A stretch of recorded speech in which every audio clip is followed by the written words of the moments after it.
नमस्कार दोस्तों, कैसे हैं आप सभी? उम्मीद करती हूँ सभी स्वस्थ होंगे। दोस्तों, आज फिर एक नई कहानी लेके आई हूँ।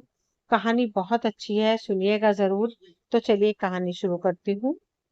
बहुत समय पहले की बात है। एक गांव में किशन और मनोहर नाम के दो घनिष्ठ मित्र रहते थे। उनकी मित्रता इतनी गहरी थी कि पूरे गांव में उनकी दोस्ती की मिसाल दी जाती थी। किशन गांव में ही रहकर मेहनत मजदूरी करके अपना जीवन चलाता था, जबकि मनोहर अक्सर अपने काम के सिलसिले में गांव से बाहर जाया करता था। गांव के लोग यही मानते थे कि मनोहर एक नगर से सामान खरीदकर दूसरे नगर में बेचता है और इसी कारण उसे कई दिनों तक बाहर रहना पड़ता है। लेकिन यह सच नहीं था। सच तो यह था कि मनोहर एक चोर था। हालांकि उसने कभी अपने गांव में चोरी नहीं की थी, लेकिन वह दूसरे शहर में जाकर चोरी करता था। किशन ने कई बार मनोहर को समझाया कि चोरी जैसा पाप छोड़ दे, पर मनोहर ने कभी उसकी बात नहीं मानी। बल्कि वह तो अपने दोस्त किशन को भी अपने साथ शामिल होने के लिए कहता था, जिससे वे दोनों धनवान बन सके। किशन को मनोहर की यह आदत बिल्कुल पसंद नहीं थी, लेकिन बचपन की दोस्ती के कारण उसने कभी किसी से यह राज नहीं बताया कि मनोहर शहर जाकर चोरी करता है। एक दिन गांव में खबर फैली कि गांव के बाहर एक साधु महाराज ने अपना डेरा जमाया है। गांव के लोग उनके दर्शन के लिए जाने लगे। साधु बाबा धर्म और सत्य के मार्ग पर चलने की शिक्षा देते थे। उनके उपदेशों का गांव वालों पर गहरा प्रभाव पड़ा। यह बात उन दोनों ने सुनी तो एक दिन किशन और मनोहर भी साधु बाबा के दर्शन के लिए पहुंचे। साधु महाराज के प्रवचन का मनोहर पर ऐसा प्रभाव पड़ा कि उसे भी महसूस होने लगा कि चोरी करना एक बड़ा पाप है। एक दिन मनोहर ने अकेले में साधु बाबा के पास जाकर अपने मन की बात कही। वह बोला, बाबा मैं एक चोर हूँ, लेकिन आपके उपदेशों ने मेरे हृदय को छू लिया है। साधु बाबा ने कहा, अगर मेरे वचन तुम्हारे मन पर असर कर रहे हैं तो तुम ये बुरा काम छोड़ क्यों नहीं देते? बाबा की बात सुनकर मनोहर बोला, बाबा मुझे और कोई काम आता ही नहीं है। ना मैं खेती कर सकता हूँ और ना ही मेहनत मजदूरी कर सकता हूँ। फिर मैं चोरी कैसे छोड़ दूं? साधु बाबा ने कहा, बेटा मेरी बात मानो, कुछ दिन मेरे साथ इस आश्रम में रहो। इससे तुम्हारा हृदय परिवर्तन होगा और तुम सही मार्ग पर आ जाओगे। मनोहर ने साधु बाबा की बात मान ली और वही आश्रम में रहकर उनकी सेवा करने लगा। कुछ महीने इसी प्रकार बीते। मनोहर ने पूरे मन से साधु बाबा की सेवा की। साधु बाबा भी उसकी सेवा से बहुत प्रसन्न हुए। एक दिन साधु बाबा ने मनोहर से कहा, बेटा अब मेरे जाने का समय आ गया है। साधुओं का एक स्थान पर ठहराव नहीं होता है, लेकिन मैं तुम्हारी श्रद्धा और सेवा से बहुत प्रसन्न हूँ, इसलिए तुम मुझसे कुछ भी मांग सकते हो। मनोहर बोला, बाबा आपके पास ऐसी सिद्धियां हैं जिससे पशु पक्षियों की भाषा समझी जा सकती हैं। यदि आप मुझे कुछ देना चाहते हैं तो कृपया करके मुझे भी यह सिद्धि प्रदान करें। साधु बाबा मुस्कुराए और बोले, ठीक है, आज से तुम पशु पक्षियों की भाषा समझने में सक्षम हो जाओगे। यह कहकर साधु बाबा ने मनोहर के सिर पर आशीर्वाद स्वरूप हाथ रखा। मनोहर बोला, बाबा मैं आपसे एक और विनती करना चाहता हूँ।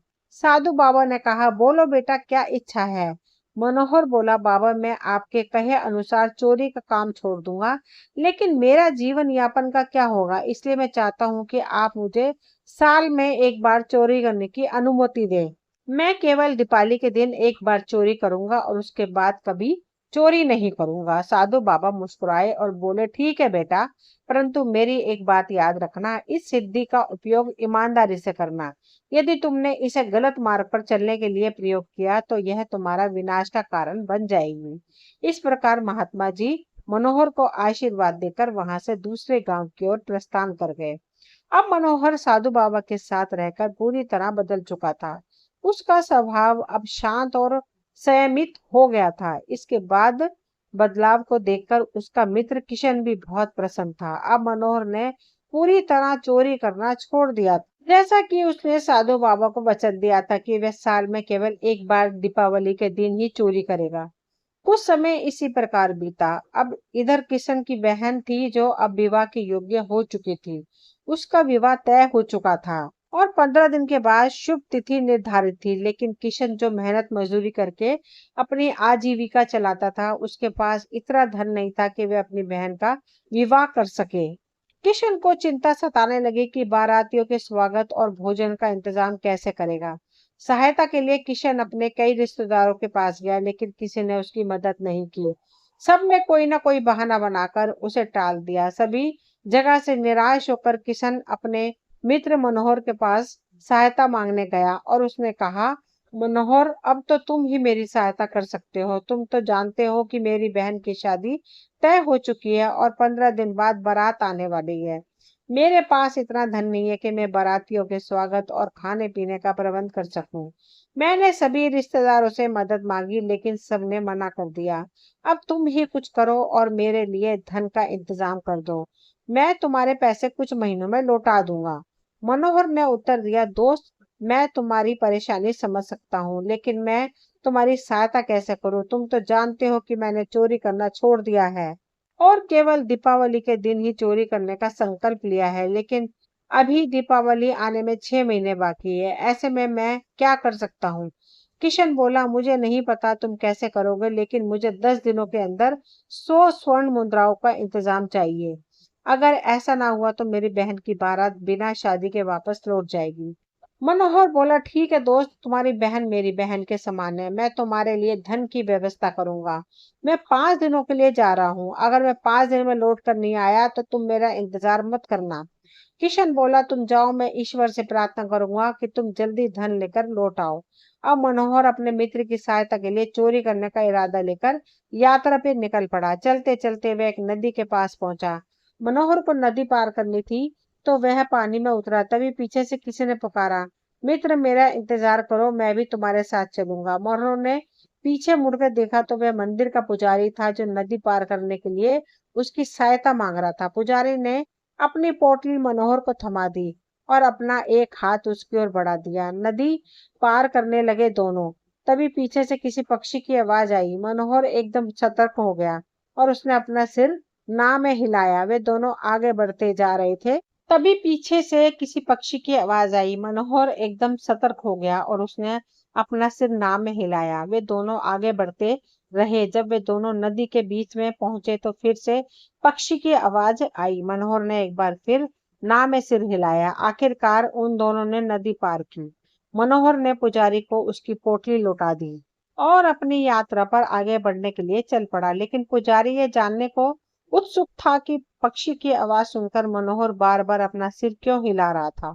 पुजारी ने पूछा, मित्र, मुझे एक बात बताओ, जब हम नदी पार कर रहे थे तब किसी पक्षी की आवाज आ रही थी। जब भी वह आवाज आती थी तुम अपना सिर क्यों हिला देते थे? आखिर इसका क्या रहस्य है? मनोहर बोला, पुजारी जी, इससे आपको क्या लेना देना? आपने तो नदी पार कर ली, मैंने आपकी सहायता कर दी। अब आप अपने रास्ते जाइए और मुझे मेरे रास्ते पर जाने दीजिए।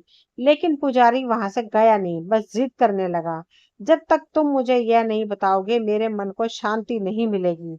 मनोहर ने कहा, ठीक है, अगर आप जानना ही चाहते हैं तो मैं बताता हूँ, लेकिन ये रहस्य किसी और को ना बताइएगा। पुजारी ने कहा, ठीक है। मनोहर बोला, देखिए, मैं एक चोर हूँ। मेरे मित्र की बहन का विवाह होने वाला है और उसकी शादी के लिए मुझे 100 असरफियों का इंतजाम करना है। इसलिए मैं चोरी करने निकला हूँ। जब हम दोनों नदी में चलने लगे तब पक्षी ने मुझसे कहा था कि आपकी पोटली में सोना रखा है और मैं उसे चुरा सकता हूँ, लेकिन मैंने सिर हिलाकर मना कर दिया क्योंकि आपने मुझे मित्र कहकर पुकारा था और सहायता के लिए हाथ बढ़ाया था। इसलिए मैं अपने मित्र के साथ ऐसा कैसे कर सकता हूँ? मैं अपने मित्र का सम्मान और निष्ठा में कैसे भूल सकता हूँ? क्योंकि इस समय भी मैं एक मित्र की सहायता के लिए ही निकला हूँ। मनोहर की बातें सुनकर पुजारी चकित रह गया। मनोहर ने आगे कहा, जब हम नदी के बीचों बीच पहुंचे तब उस पक्षी ने कहा था कि मैं आपको पानी में धक्का दे दूं और सोना ले लूं, लेकिन मैंने फिर से मना कर दिया। यदि मैं ऐसा करता तो यह अपने मित्र के साथ धोखा होता और मैं कभी ऐसा नहीं कर सकता। मनोहर की बातें सुनकर पुजारी का मन दुविधा में पड़ गया। वह सोचने लगा कि यह कैसा चोर है जो चोर होते हुए भी धर्म और सच्चाई की बातें कर रहा है। पुजारी ने फिर पूछा, तुम एक चोर होकर इतने अच्छे और धर्म की बातें कैसे कर सकते हो? मनोहर ने कहा कि मैं 1 महीने तक एक साधु महाराज के आश्रम में रहा था। यह सब उनके आशीर्वाद का प्रताप है। मनोहर की इन बातों को सुनकर उसके बाद पुजारी अपने रास्ते पर चला गया। लेकिन वह मनोहर के नेक विचारों के बारे में सोचता ही रहा। वह सोचता एक चोर होकर भी वह इतना ईमानदार और धर्म परायण कैसे हो सकता है। जब पुजारी नगर पहुंचा तो वह सीधा राजा के महल में गया। उस दिन राजमहल में ब्राह्मण भोज का आयोजन था। पुजारी भी उसमें शामिल होने आया था। भोजन के बाद वह राजा से बोला और सोचा कि इस चोर के बारे में राजा को बताना चाहिए, लेकिन यह बात वह राजा को अकेले में बताना चाहता था। राजा ने पुजारी को अलग कक्ष में बुलाया। पुजारी ने उस चोर की सारी कहानी राजा को सुनाई कि किस तरह उसे नदी पार करने के लिए एक चोर की सहायता लेनी पड़ी। वह राजा बहुत ही ईमानदार और ज्ञानी था। राजा ने कहा, चोरी करना एक महापाप है। जिसने भी ऐसा किया मैं स्वयं इसकी जांच करूंगा। राजा ने पुजारी से कहा, तुम मुझे उस चोर का पता बताओ। पुजारी ने उत्तर दिया, महाराज मैं उसका ठिकाना तो नहीं जानता, पर वह इसी नगर की ओर आ रहा था। उसका हुलिया और कपड़ों का रंग मैं आपको बता सकता हूँ। मुझे पूरा विश्वास है कि वह सबसे पहले नगर की सराय में ठहरेगा। उस पुजारी ने चोर को पूरा हुलिया और वेशभूषा राजा को बता दी। राजा ने अपने लिए रोटियां बनवाई और उन्हें पोटली में रखा और राजा साधारण वेश में सराय पहुंच गया। आधी रात को राजा ने चोर को पहचान ली और उससे बातचीत शुरू की। मनोहर ने पूछा, आप कौन है? राजा ने कहा, मैं एक चोर हूँ और चोरी की फिराक में हूँ। मनोहर ने कहा, मैं भी एक चोर हूँ, क्यों ना हम मिलकर चोरी करें। मैं आधी रात को सामने वाली दुकान में चोरी करने वाला हूँ। राजा ने कहा, मुझे भी शो अशर्फियों की जरूरत है। हम दोनों मिलकर दुकान का ताला तोड़ते हैं। रात के सन्नाटे में दोनों दुकान की ओर गए। मनोहर ने ताला तोड़ा, तिजोरी खोली और अशर्फिया अपने लिए निकाली और राजा को दे दी। फिर उसने खाने के लिए बोरियों की ओर देखा। उसने सफेद चीज देखकर सोचा कि यह चीनी है। मुट्ठी भरकर उसने मुंह में डाली, लेकिन वह नमक था। उसने तुरंत उसे थूक दिया। फिर उसने साथी से अशर्फियां वापस मांगी। राजा ने मना किया तो मनोहर ने उसके मुंह पर तमाचा मारा और अशर्फियां छीन ली। उसने चुराई हुई अशर्फियां तिजोरी में वापस रख दी और ताला बंद कर दिया। इसके बाद राजा मनोहर के पीछे पीछे चला और उसकी हरकतों को देखकर हैरान था। जब वे दोनों सराय के अंदर पहुंचे तो राजा ने पूछा, भाई पहले तो तुमने रुपए चुराए, फिर वापस तिजोरी में रख दिया, ऐसा क्यों किया? मनोहर ने उत्तर दिया, मैं भूखा था और दुकान में कुछ खाने के लिए ढूंढ रहा था, लेकिन गलती से मैंने दुकानदार का नमक खा लिया। अब जिसका नमक खाया है उसके साथ विश्वासघात करना धर्म के विरुद्ध है, इसलिए मैंने रुपए वापस तिजोरी में रख दिए। चोर की बातें सुनकर राजा चकित रह गया। वह सोचने लगा, ये चोर कैसी धर्म और ज्ञान की बातें कर रहा है। उसे अब पुजारी की बात पर पूरा विश्वास हो गया। इसके बाद राजा ने कहा, चलो अब किसी और जगह चोरी करते हैं। ये सुनकर मनोहर ने राजा को फिर एक तमाचा जड़ दिया और बोला, क्या हम सारी रात चोरियां ही करते रहेंगे? आज के लिए बस इतना ही काफी है। अब कल के लिए टाल देंगे, कल देखेंगे क्या करना है। राजा ने अपनी पोटली से रोटियां निकाली और मनोहर को खाने के लिए दी। फिर राजा ने पूछा, यह बताओ कि अगर कल चोरी करनी है तो तुम मुझे कहाँ मिलोगे? चोर ने कहा, इसी सराय के पीछे मैं रात के समय तुम्हारा इंतजार करूंगा। इसके बाद राजा अपने महल लौट आया, लेकिन उसे रात भर नींद नहीं आई। वे मनोहर के बारे में ही सोचता रहा कि यह किस प्रकार का रहस्यमय चोर है, जो चोरी जैसा काम करता है लेकिन धर्म और सच्चाई की बातें भी करता है। अगली रात राजा साधारण वेश में सराय के पीछे पहुंचा, जहां मनोहर पहले से उसका इंतजार कर रहा था। राजा ने उसे खाने के लिए रोटियां दी। जब वे दोनों खा पीकर फ्री हो गए तो राजा ने कहा, चलो भाई हम रात राजा का खजाना लूटते हैं। मनोहर बोला, भाई वहाँ धन तो बहुत है, लेकिन खतरा भी उतना ही है। अगर मुझे राजा के महल और खजाने के बारे में कुछ पता होता तो मैं ये खतरा मोल जरूर लेता। राजा ने कहा, तुम उसकी चिंता मत करो, मुझे राजा के महल और खजाने के सारे रास्ते मालूम है। हम आसानी से चोरी कर पाएंगे। चलो चलते हैं। असल में राजा अपने पहरेदारों की सतर्कता परखना चाहता था। महल के 3 द्वारों पर पहरेदार थे और चौथे द्वार पर एक कुत्ता बंधा हुआ था। जब वे दोनों महल के पास पहुंचे तो देखा कि तीनों पहरेदार और कुत्ता गहरी नींद में थे। राजा ने मनोहर को महल के सारे रास्ते बताए। मनोहर खजाने वाले कमरे तक पहुंचा और तिजोरी का ताला तोड़ने लगा। तभी एक पक्षी बोला और कुत्ता भौंकने की बजाय कू कू करने लगा। मनोहर ने राजा से कहा, तुम यहीं बाहर खड़े रहो, मैं अंदर जाके तिजोरी का ताला तोड़ता हूँ। राजा बाहर खड़ा हो गया और मनोहर अंदर चला गया। मनोहर ने तिजोरी का ताला तोड़ा और पक्षी ने फिर से आवाज दी और कुत्ता एक बार फिर से कू करने लगा।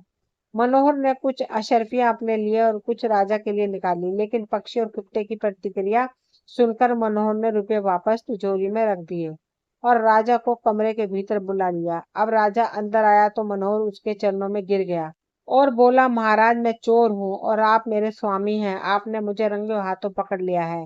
अब आप जो भी दंड देना चाहें मुझे स्वीकार है, लेकिन कृपया 100 अशर्फियां मेरे मित्र के पास भिजवा दीजिए। उसकी बहन की शादी है। राजा ने हैरान होकर पूछा, तुम कैसे जान गए कि मैं राजा हूँ? मनोहर ने कहा, महाराज जब मैं खजाने का ताला तोड़ रहा था तो पक्षी ने कहा, खजाने में चोर घुस आया है और तुम सो रहे हो। तुम ये कैसी वफादारी करते हो? तब कुत्ते ने उत्तर दिया, मैं तब भोगता जब चोर होता, परंतु यहाँ तो स्वयं राजा है। पहले मुझे उन दोनों की बातों पर विश्वास नहीं हुआ, लेकिन जब यही संवाद बार बार दोहराया गया तो मैं समझ गया कि आप राजा हैं। मनोहर ने गहरी सांस लेते हुए कहा, महाराज कृपया 100 सरफियां मेरे मित्र के पास भिजवा दीजिए। मेरे लिए जो भी सजा आप तय करेंगे वह मुझे स्वीकार है। अगली सुबह राजा ने अपना दरबार लगाया और सभी दरबारियों को मनोहर चोर की पूरी कहानी सुनाई। मनोहर को भी पेश किया गया। राजा ने पूछा, भाई यह बड़े ही आश्चर्य की बात है कि एक तरफ से तुम चोर हो लेकिन दूसरी तरफ तुम धर्म और ज्ञान की बातें करते हो। ये कैसे संभव है कि एक चोर के अंदर ऐसे सद्गुण हो? जिस दुकानदार का तुमने नमक खाया वहां तुमने चोरी नहीं की। जिस ब्राह्मण को तुमने नदी पार करवाई उसने तुम्हें मित्र कहा है, इसलिए तुमने उसका धन नहीं चुराया। आखिर यह सब क्या रहस्य है? एक चोर के भीतर ऐसे नेक विचार कैसे आ सकते हैं? मनोहर ने हाथ जोड़कर उत्तर दिया, महाराज यह सब ज्ञान और धर्म की बातें मुझे एक साधु महाराज ने सिखाई थी। उन्होंने ही मुझे पशु पक्षियों की भाषा समझने का आशीर्वाद भी दिया था। असल में पहले मैं एक बहुत ही माहिर और शातिर चोर था और आए दिन चोरी करता था, लेकिन उन साधु महाराज के वचनों ने मुझे सही मार्ग दिखाया और मेरी हृदय परिवर्तन कर दिया। अब मैं केवल दीपावली के ही दिन किसी भंडारे में आवश्यकता का सामान उठाता हूँ, जिसकी अनुमति मुझे साधु महाराज ने दी थी। परंतु मैंने संकल्प तोड़ दिया क्योंकि मैं अपने मित्र की सहायता करना चाहता था। यदि कल तक उसके पास 100 सरफियां न पहुंची और उसकी बहन की बारात लौट गई तो वह जीवन भर इस कलंक के साथ जीने के लिए मजबूर हो जाएगा। इसलिए महाराज मेरी आपसे प्रार्थना है कि कृपया 100 सरफियां मेरे मित्र के पास भिजवा दीजिए। वह मेरा इंतजार कर रहा होगा क्योंकि मैंने उससे वादा किया था कि 5 दिनों के भीतर धन और लेकर आऊंगा। राजा ने कहा, ठीक है, मैं दूध भेजकर तुम्हारे मित्र के पास 100 अशर्फियां भिजवा देता हूँ। राजा ने इस समय अपने एक सेवक को मनोहर के मित्र किशन के पास भेजा। राजा के भेजे हुए दूत ने हरिहर को सारी बात बताई और कहा, तुम्हारे मित्र को महल में चोरी करते हुए पकड़ा गया है। राजा ने तुम्हारी बहन की शादी के लिए 100 अशर्फियां भेजी हैं। किशन ने यह सुनकर अशर्फियां लेने से इनकार कर दिया और कहा, मैंने यह धन अपने मित्र से मांगा था और मैं उसी के हाथों से लूंगा। दूत महल लौट आया। उसने राजा को हरिहर की बात बता दी। राजा ने पहले ही मनोहर की ईमानदारी और उसके नेक विचारों से प्रभावित था। अब किशन और मनोहर की मित्रता देखकर और भी अधिक प्रभावित हो गया। राजा ने कहा, मनोहर मैं खुद तुम्हारे साथ चलूंगा और तुम्हारे मित्र को यह धन दूंगा ताकि वह अपनी बहन का विवाह अच्छे से कर सके। फिर राजा मनोहर के साथ उसके गांव गया। राजा ने किशन को इतना धन दिया कि उसकी बहन का विवाह अच्छे से हो गया। इस घटना के बाद राजा मनोहर को अपने साथ राजमहल ले आया और कहा, मनोहर बेशक तुम एक चोर थे लेकिन तुम्हारे अंदर ऐसे गुण हैं जो एक अच्छे और ईमानदार व्यक्ति में होने चाहिए। मेरे विचार से अगर तुम्हें आजीविका का कोई उचित साधन मिल जाए तो तुम चोरी कभी नहीं करोगे। इसलिए मैं चाहता हूँ कि आज से तुम मेरे दरबार में नौकरी करो। तुम जैसे ज्ञानी और गुणी व्यक्ति की मेरे दरबार में बहुत आवश्यकता है। राजा की बात सुनकर मनोहर ने राजा का आभार प्रकट किया और राजा के दरबार में नौकरी कर ली। राजा अत्यंत प्रसन्न था कि मनोहर के रूप में उसने एक अनमोल रतन मिल गया है। अब मनोहर समय समय पर राजा को सलाह दिया करता और इस तरह से एक साधारण चोर से वह राजा का विश्वास पात्र दरबारी बन चुका था। दोस्तों ये कहानी यहीं तक थी। मुझे उम्मीद है आप सभी को कहानी पसंद आएगी। अगर कहानी पसंद आए तो प्लीज चैनल को सब्सक्राइब कीजिए, वीडियो को लाइक शेयर कमेंट कीजिए। मिलती हूँ अगली कोई नई कहानी लेकर। कहानी सुनने के लिए आप सभी का तहे दिल से शुक्रिया।